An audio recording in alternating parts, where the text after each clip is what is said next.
But it's pretty cool. We've been talking two strokes now, 2 shows in a row. Oh, nice. All Nick wants to do is talk about strokes.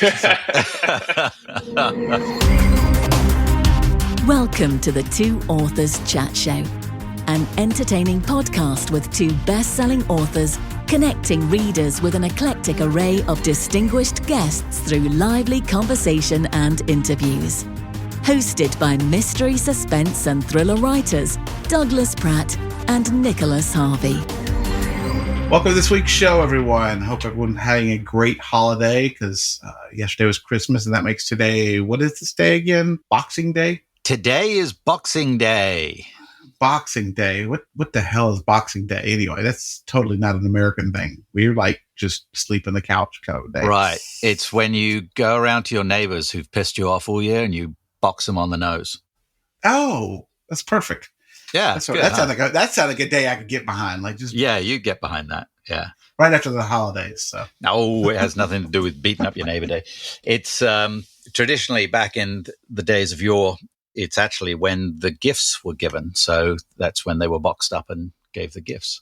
You gave the gifts the day after Christmas? Well, it's the monarchy gave out gifts to the poor. You know, they go around and like, here, minions, have something. How nice of them. Yes. The bottom line is it's a national holiday. So you can poo-poo it all you want, but we get an extra day off. It's a national holiday in England. It's nothing here. Here, we're back to work because we're crappy. So. Yeah, because you don't give people time off. So which would you rather have? I'm going to stick with Boxing Day. I'll tell you that one. That's fair. It's fair enough. Actually, I like that right now. I don't have to answer. I can do whatever I want to. I can't work with anybody anymore. So I've become unsociable. Unsociable. Was that you dinging? Did you forget to mute your stuff? I've also got a book coming out today, and you do. The day of recording this, Playa comes out, huh? Yeah. Playa came out today, so I do get a lot of messages. You know how that works. So yeah. So by the time this airs, Playa will have been to the top of the charts. And let's hope so. And already on the decline. Sure. Already on the decline by the time this comes out again. Well, hopefully it stays up there. Hey, let's do a listener question, shall we? Yes, let's do one. All right. Let me, you put this in here from someone, and I haven't even read it yet. So let's see. What is an iconic food from your area? And where are you taking a visitor who has to try it? And this is from a fellow author, Arlie. Is it Arlie Jacobs? Arlie Jacobs, yes. Yeah, who writes the Team Colt series.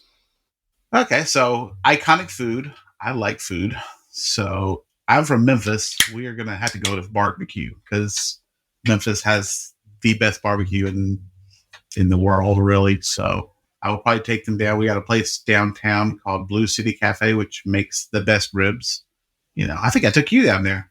I took you when we went down to, when you were in Memphis, we went down and had, you didn't have ribs, but your lovely wife did. So. She did. Yeah. She's a carnivore. I'm a pescatarian. So I think you had a catfish, and it's pretty good down there too, but I would definitely go for barbecue. Yeah, it was good. I did have the catfish. It wasn't as good as Cheryl's dad's catfish used to be when he was alive. He grilled a mean catfish, but it was good. So how about you, sir? So I assume we'll just say the area you're in now or the area you're from. So, yeah, really. Which do I go with? I go with the area. I go with where you're from. If we were back in your homeland, where would you take me to eat? The fish and chips, a good old staple, or down one of the pubs for breakfast fry up or something like that. You'd enjoy a breakfast fry up in the UK. Who wouldn't love it? I love a breakfast fry up in the UK. That's one of those. They make a mean breakfast. Yeah, they know how to do breakfast. I'm pretty much a non-foodie because I'm a fussy bastard with what I eat. I have it drives my wife nuts because she is a foodie, and I'm fairly uninteresting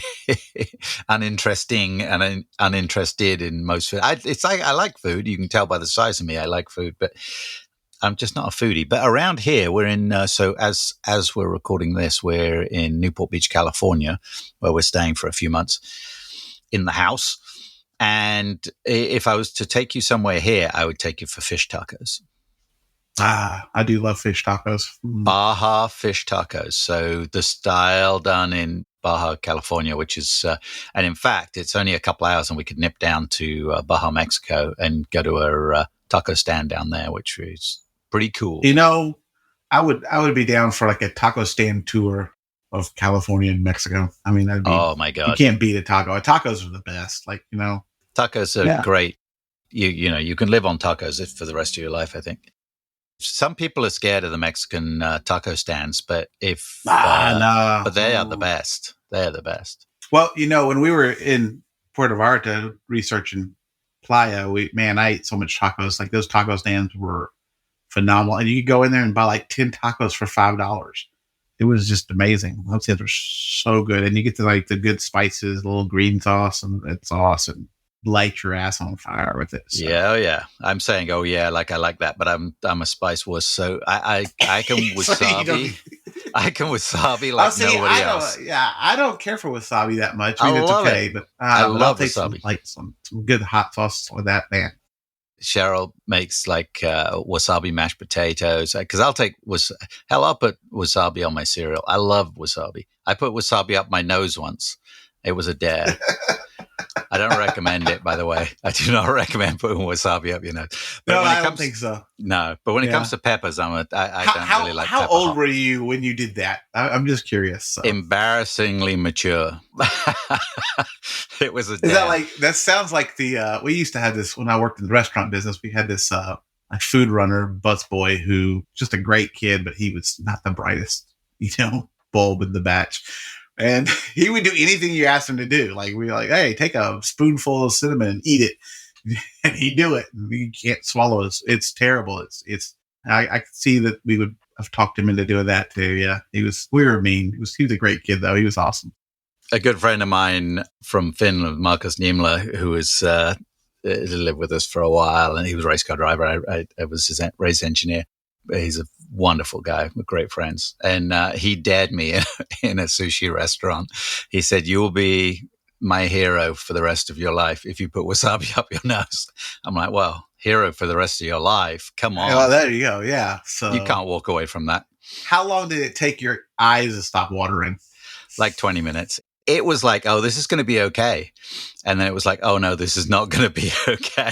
And then, of course, the first thing that happens is you go, and like, and you suck it up. Yes. Suck it up. Yeah. Instead of sneezing it out, it sucked it up. And that's it. It was all through my sinuses. And it felt like my head was exploding.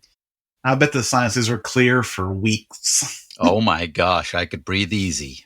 All right. Let's get to our show here because we have a great guest. Nate Van Coop, who we met at the NINC conference for the first time.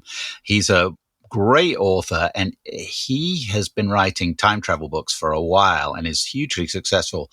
And he just recently switched over into the Tropical Author Group and put out Tropic Angel, his first release, which has done exceedingly well. Great guy. Let's chat with him, huh?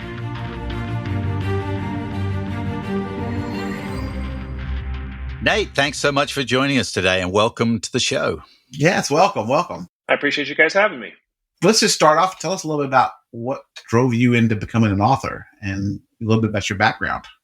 Well, I heard that if I go to enough author conferences, I'll meet guys like you. And I said, well, sign me up. That should have made you run. That's fair. All the motivation I needed to get into the business. I was never one of those people that sometimes I listen to podcasts like, oh, I started writing my first novel when I was 5 years old. And then I said, I was never that motivated. And I was vaguely creative. I did like to draw and do other things. I've always been kind of a interested in everything kind of guy. So eventually my interests did wander into writing. And I was fortunate enough to have some people that were encouraging me in that department. But I was initially writing like travel logs. I was driving around the country in a Volkswagen Beetle in 2005 with spotty internet, and would occasionally stop and shoot off emails to let my family and friends know that I was still alive. It was a pretty long, at the time for an email list, it was not an actual email list. It was just me clumping a bunch of emails into an email and CCing everyone. But it was maybe 100 some odd people that were kind of like keeping track of my journey around the country. And that was kind of like my first taste of what it's like to have subscribers and such. And I really enjoyed the feedback. I made them funny. I made the stories funny. That's the start. Yeah. Yeah. And if you can make people laugh, if you can make people ask, when's the next one? It's a hook. And once that gets into you, they're like, oh, okay, well, I'm going to keep doing this because the feedback's so good.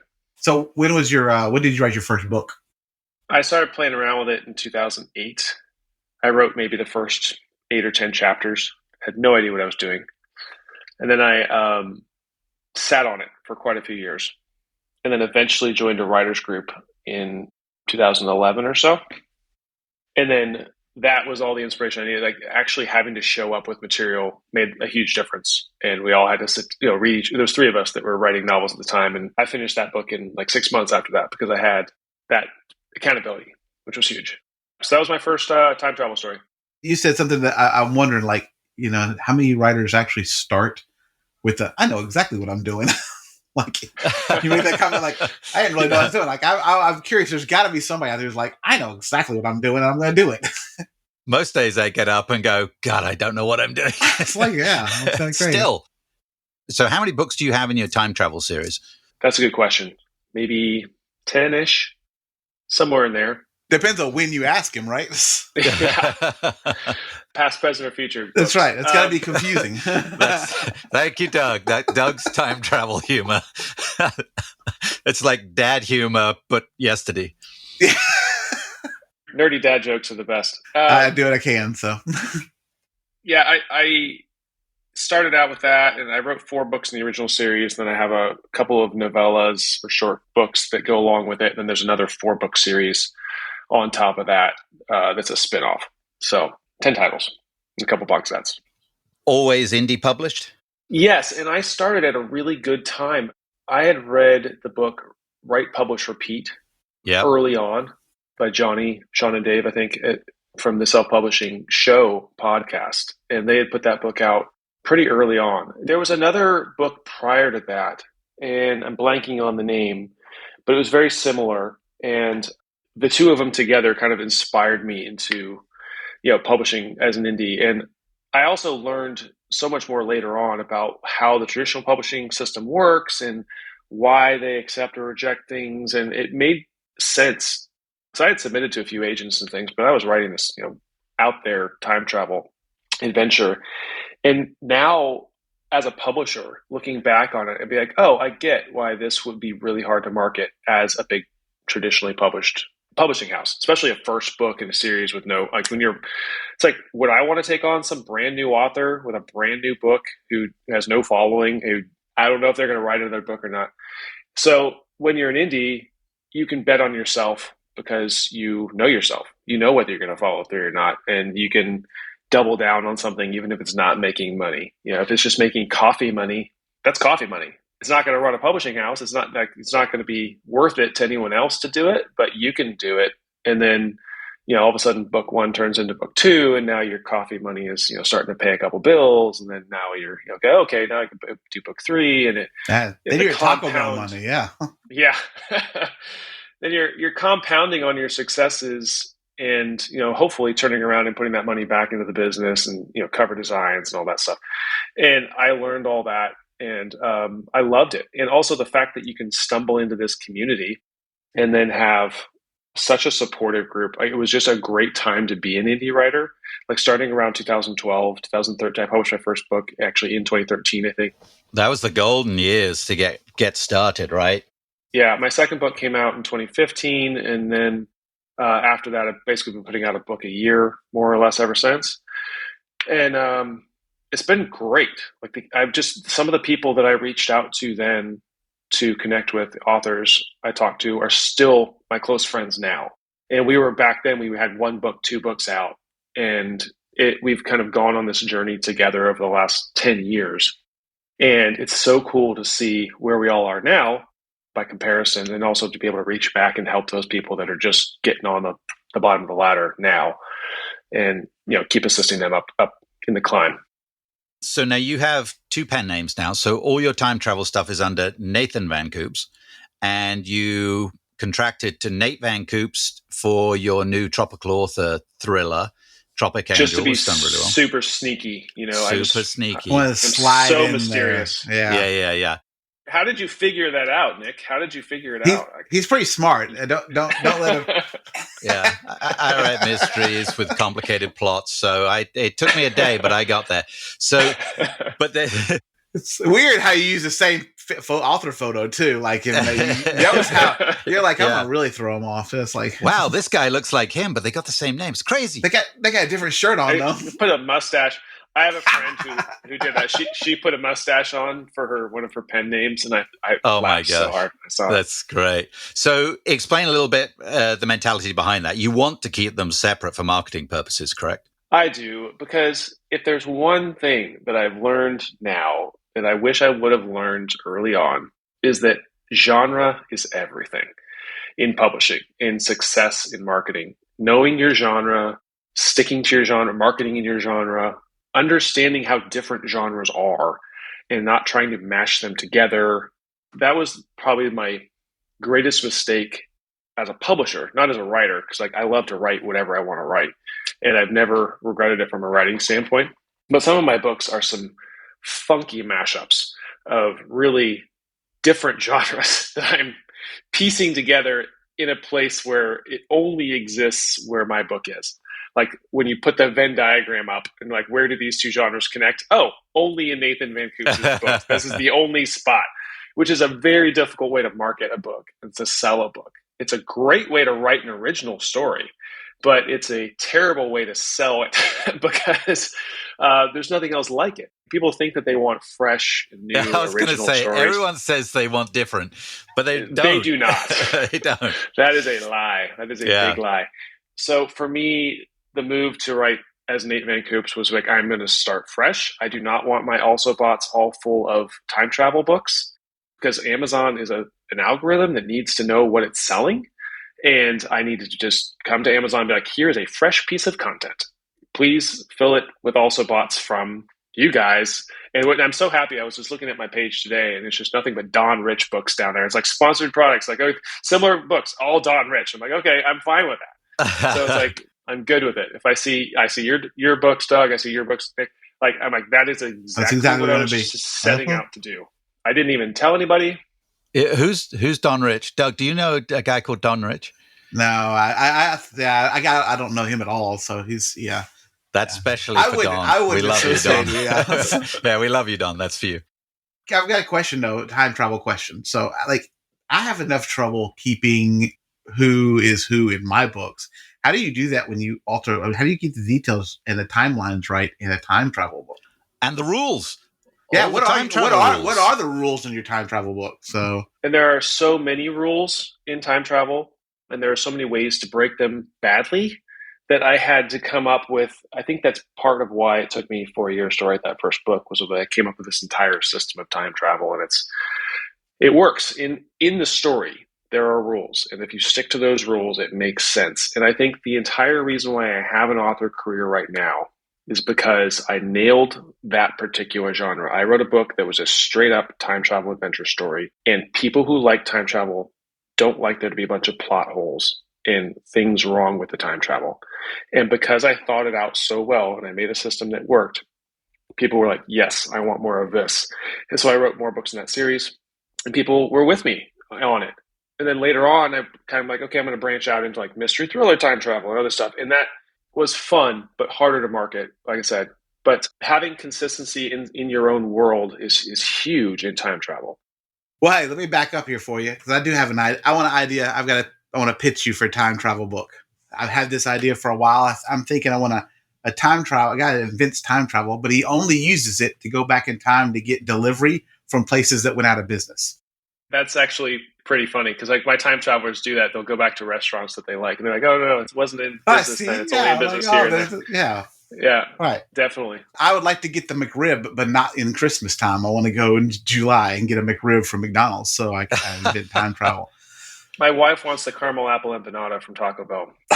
That's fair. She can go back. She's like, I can't believe they got rid of the caramel apple empanada.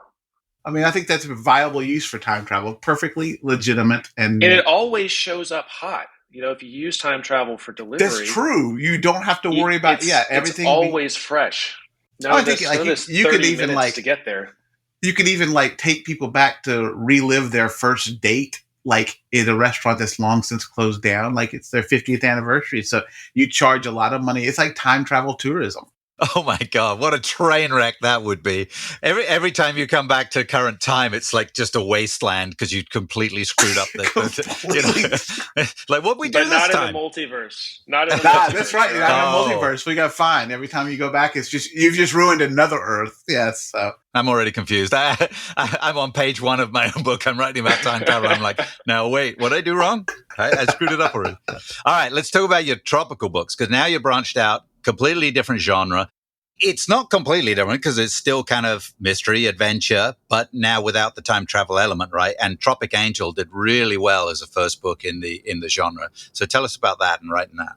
I had a blast because there were two different parts of my brain and kind of two different parts of my world that I was existing in. I've been in aviation as a career since I was a teenager. I soloed an airplane when I was 16. Before I even had a driver's license, my parents had got me into flying lessons. They knew this guy had this little Cessna 150 in a grass field down the street from our house. And he somehow was giving flying lessons. And they one day said, "Hey, do you want to take lessons?" I said, "Absolutely, I do."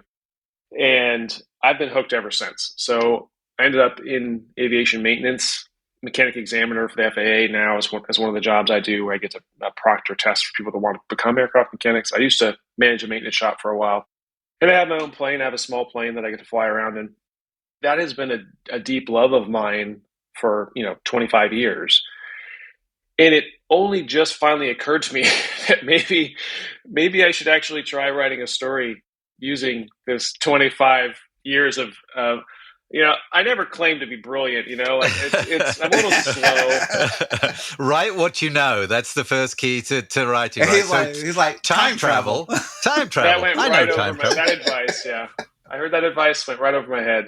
But better late than never. I finally have figured out that maybe I have something to bring to the table there, because when you enter a new genre, especially something like the tropical author genre, there's a lot of familiarity there, where you come in and this is a well-worn road in terms of tropes, in terms of characters.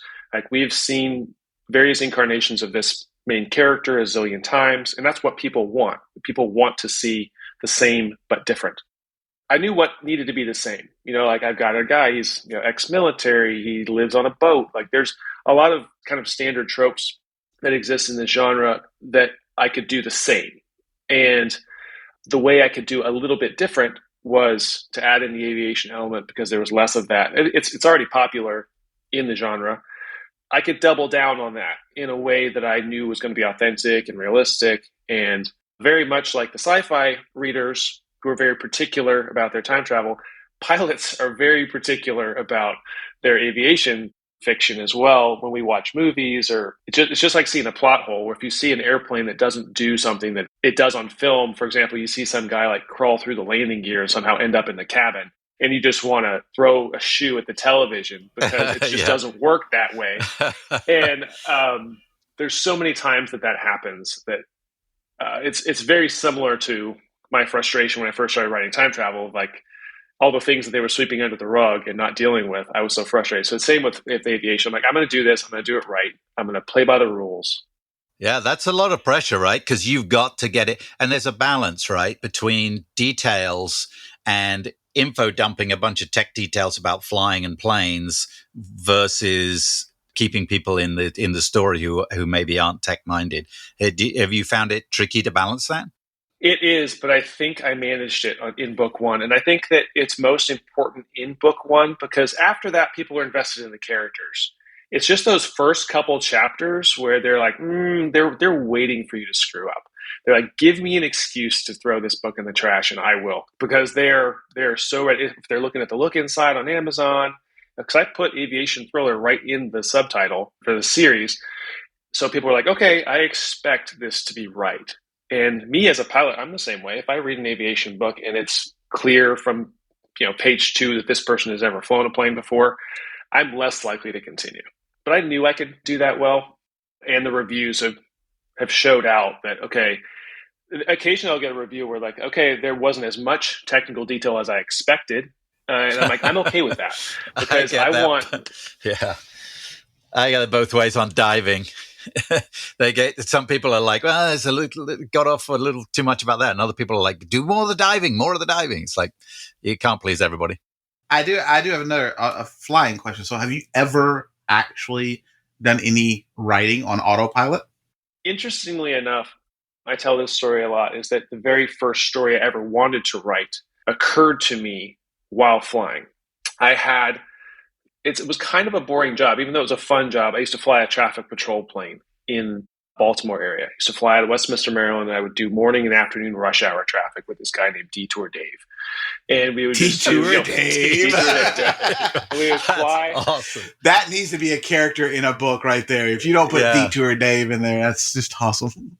So like I would fly 5 hours a day, 1,400 feet, just circling traffic accidents. We would be like little vultures up there. There was 4 airplanes and 2 helicopters. And we would just fly around and find wherever the accidents were and circle around. And whoever was on board with us would report the news and such. And I don't even know if they still do that. It might be all traffic cams at this point. But it was fun. But as I was flying around up there one day, this balloon just sort of drifted by. And it happens pretty. I passed one the other day. I took some friends flying a couple weeks ago. And same thing happened. Someone had let a helium balloon go and just sort of drifted by. So they don't go up that high. They only go up to a certain altitude depending on the density. They just hang out there. And then they fall into the ocean and exactly. kill a whale. Then they find the ocean.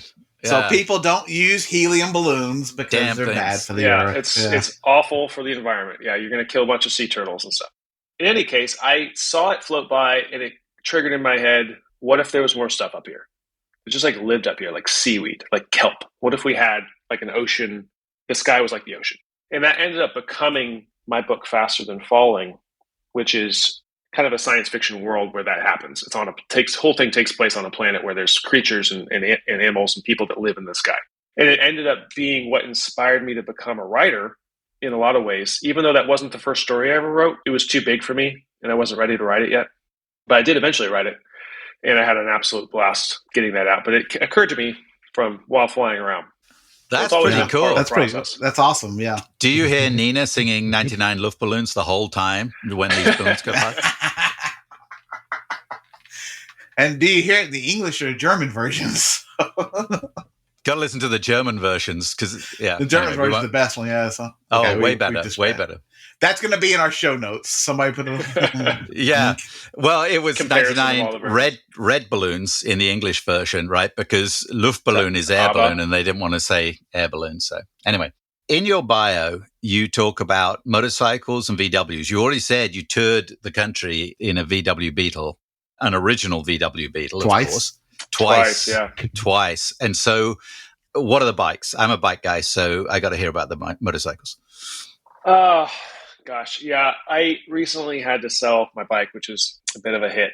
But I had a Honda CB450, a 1972 Honda CB450, which was very classic, vintage. It was kind of one of those barn finds where it only had 1,700 miles on it when I got it. It just happened to roll into my maintenance hangar back when I was running the shop. This kid had traded it. He had traded a kayak for it on Craigslist, I think, and it didn't run. He just sort of rolled it in here. And this teenage kid, and then he went out and wrecked his Jeep. He went bouldering with his Jeep and tore his axle off or something. So he needed the money to fix his Jeep. And the bike was just sitting there. And he's like, hey, by the way, do you want to buy a motorcycle?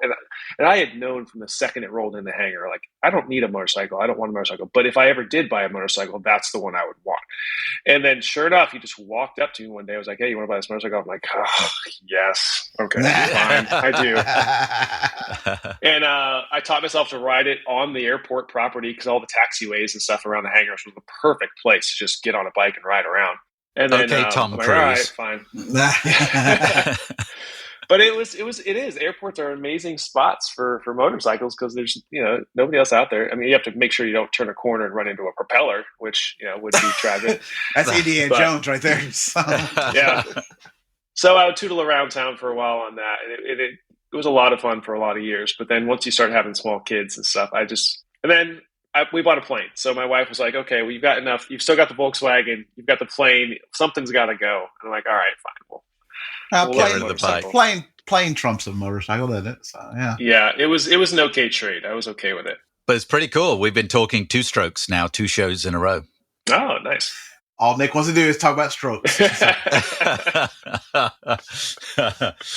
You have also, when you were at Nink, you brought around what is, Nick was saying, is the coolest dog. We have pretty cool dogs too. I think you have a pretty cool dog. Tell us a little bit about your dog there. Super he was cool awesome. dog. Atticus is the best dog. He comes to work with me, which is great. He's like kind of the airport dog, a mascot, and he was a big inspiration for putting a dog in my book as well. Tropic Angel, the main character, dogs in your books are great, aren't they? They are. You just have to remember they have them. Yeah, don't forget where they are. I forgot. I had a dog with one of the main support characters in the first book, and then when I wrote the second one, like 3 years later, I forgot about the dog. So, like in book 4, they have a puppy, and they mention the old dog went to doggy heaven. It's like, by the way, yeah, my second book, I'm actually setting it over in the Bahamas, which is tough because you can't take the dog. And I'm like, it's an international issue. You have to have your dog clear customs. I thought about just smuggling him along. But again, trying to be believable. Yeah, and you can't kill the dog. So once we talked about that with Kyla last week. You can't kill the dog. It doesn't matter who else survives. The dog survives. So yeah, cockroaches and dogs survive everything. So has Atticus been flying with you? Does he like flying? He has, and it's a little loud for him. I don't know that it's his favorite thing in the world, but he would rather be with me than not be with me. So he will happily hop up in there and just be backseat dog. And it's very much just like riding around in a car. Maybe just a little bit louder because I don't think they make dog headsets, or if they do, I haven't found them yet. Yeah, he'll ride along. Sometimes we'll go find some like fun grass strips to go land on and go get gas somewhere, and he'll romp around and check out all the sights at these other airports, and everyone loves to meet him whenever he hops out of the plane. So what's next? What's next, Nate? What's the next book you're working on? I'm working on the next the sequel to Tropic Angel, which right now is called Tropic Descent. And it's going to be a continuation of the story. I'm hoping to do several more of these books. I've got them in the works, and I've finally got the audiobook coming out for Tropic Angel in the spring, which I'm super excited about. I got on Scott Brick's schedule, so he's going to be reading it for me, which is fun. How did you do that? I would love to get Scott Brick. That'd be amazing. Yeah, it was really cool to finally get the nod on that and sign the contract. Only a couple weeks ago, finally actually got it inked. And I just can't wait to hear him bring the story to life and the characters to life. And yeah, it's like such a different experience, like hearing someone else perform your book. And it's one of my favorite parts of the process. So I'm hoping to have book two of the series written or pretty close to done after the audiobook for book 1 comes out, and then kind of just keep that ball rolling and capitalize on that. Cool. Well, we'll put links in the show notes to your time travel stuff and Tropic Angel, of course. And now you get your favorite part. Doug is going to spin the wheel. That's right. We're going to spin the wheel. Let's do Everybody ready? Oh, we might need a new wheel. So, what was the first movie you saw in a theater? I'm a big movie guy, and I would sometimes go to a theater 4 times to see something that I think just really struck me. And so I have a list of movies that I've seen 4 times in the theaters. I don't really remember what would have been the first movie I went to go see on my own. It was probably something random like Encino Man or something in the 90s. Man. Yeah. But I do remember certain movies that just hit me. I remember I was doing my flight instructor training out in Nevada one time. It was in Bullhead City, Arizona, actually, but I was staying on the Nevada side of the river, and I was staying in a casino, and they had a free movie theater. And at the time, Oh Brother, Where Art Thou was playing. Oh, great movie. Great movie. Partly because I was just staying there for a week with nothing else to do, but I went and saw that movie 4 times, like in that little theater. It was like I had my own private little theater and go watch Oh Brother, Where Art Thou.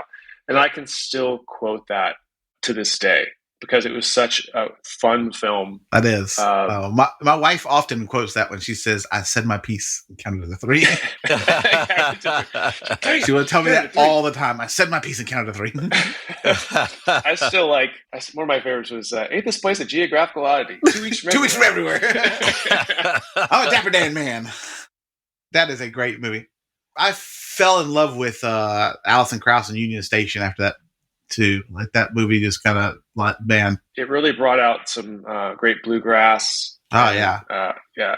That's such an awesome movie. Man yeah. of Constant Sorrow, and that song. Oh yeah, that's a great song. Yeah, big heyday. Yeah, absolutely great writing, and of course, based on the Odyssey by Homer, which was really fun. The way they did it was really fun. It was really and everything. awesome. And they really had fun with that, and you can tell it shows. Great I want to go watch it again now. It's made me. yeah. That is such a good movie. It's awesome. Thank you so much, sir. Thanks so much for having me. This was a blast. I had a great time.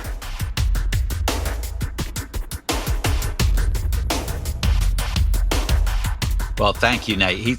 I told you he's a cool he's guy. awesome. Huh? Well, you knew it. I knew. We hung out with him and his dog. It was awesome. So coolest dog in the world. So what's exciting in your world these days, Doug? Recovering from the holiday, hangover of turkey and presents and family and stuff, and actually heading down to your old neck of the woods, heading down to Florida. I'm going to do a little diving down here in Fort Lauderdale and do some shore diving off there. So for the next few days, looking forward to that. So someplace warm. Watch for the currents. Yeah. Should be fun. Yeah. We're doing that. We're going to do that Lauderdale by the sea. Do some of that. When this airs, we will have been in Charlotte area with my brother, his family, and my mum. So we're looking forward to the holidays with them. And then we're coming back. We fly back here to Newport Beach, and we'll be staying here for a little longer. I'm currently writing Lighthouse Point, which is the next A.J. Bailey book, and that'll be coming out in January. So it'll be written. Hopefully, by the time I fly to my family for Christmas, it should be done. And off to the editor for first of the year. So that's coming along nice. It's the first book I've written that involves car racing, which is obviously, if anyone knows me, it's my background before I took up full-time You never writing. mentioned that. I've never mentioned it before. Our next guest will be in the new year, so our next show will be coming out next year. So for most of you guys, we won't be around. Yeah, we're actually recording this a little ahead of time, so I don't even know who we've got someone lined up, but I can't remember who it is. So it'll be really exciting. It'll be something fun. It's going to be something cool. So yeah. So folks, thank you so much. Hope you guys had a really great holiday. Be well. Happy New Year. Next time you're subjected to us will be the new year. So be safe and subscribe to the show if you get a chance. Give us a 5-star review if you wouldn't mind. Check out our show notes for links to our books, the social media, and also Nate's information. Then we'll look for new episodes next year, and we'll be out every 2 weeks. Until then, be cool to each other. Fair winds and following seas. You've been listening to the Two Authors Chat Show with Nicholas Harvey and Douglas Pratt.